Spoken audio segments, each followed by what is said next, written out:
चंद्रशेखर आजाद को अंग्रेज कभी जिंदा नहीं पकड़ सके। क्यों? क्या आप जानते हैं? जब हम स्वतंत्रता संग्राम की बात करते हैं तो चंद्रशेखर आजाद का नाम लिए बिना हम रह नहीं सकते।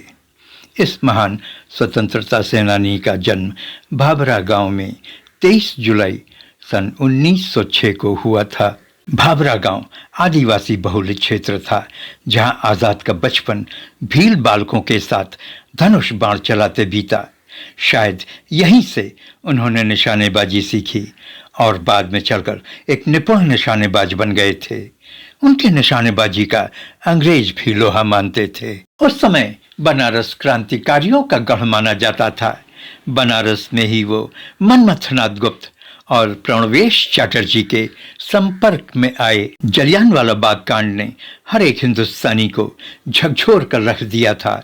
अंग्रेजों को यहाँ से भगाने के लिए बंदूक की जरूरत को आजाद भली भांति समझने लगे थे। 1921 के असहयोग आंदोलन में जब उनको गिरफ्तार कर जज के सामने पेश किया गया तो उनके जवाब ने लोगों के होश उड़ा दिए थे। जब उनसे उनका नाम पूछा गया तो उन्होंने अपना नाम आजाद और अपने पिता का नाम स्वतंत्रता बताया। बताया जाता है कि इस बात से जज काफी नाराज हो गए थे और चंद्रशेखर को 15 कोड़े मारने की सजा दी गई थी। 15 कोड़े आजाद को हिला नहीं सके।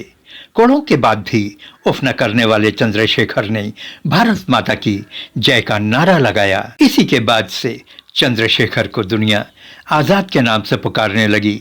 इसके बाद उन्होंने प्रसिद्ध ककोरी कांड को अंजाम दिया था, जिसमें उनके कई साथियों को फांसी की सजा दे दी गई थी। दल के बिखर जाने पर वो सरकार को चकमा देते हुए दिल्ली के फिरोज शाह कोटला मैदान पहुंचे, जहां उन्होंने महान क्रांतिकारी भगत सिंह के साथ मिलकर एक नया दल बनाया और उस दल का नाम हिंदुस्तान सोशलिस्ट रिपब्लिकन एसोसिएशन रखा।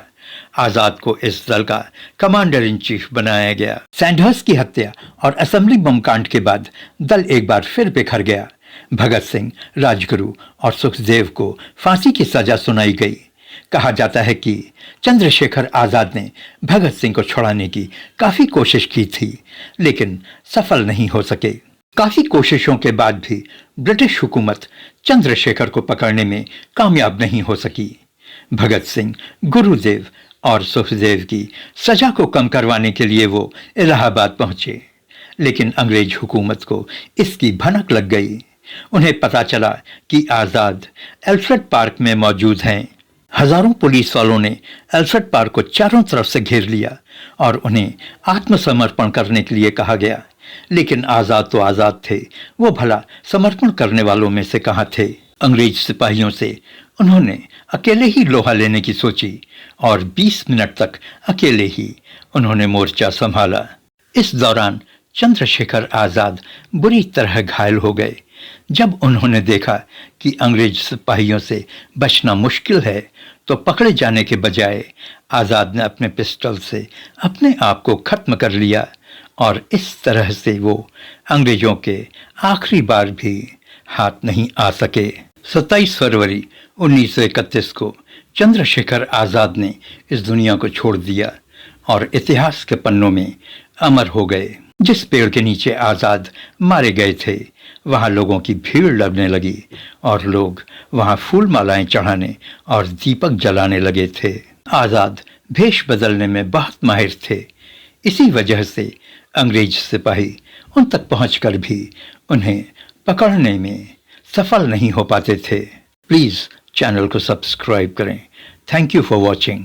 जय हिंद, जय भारत।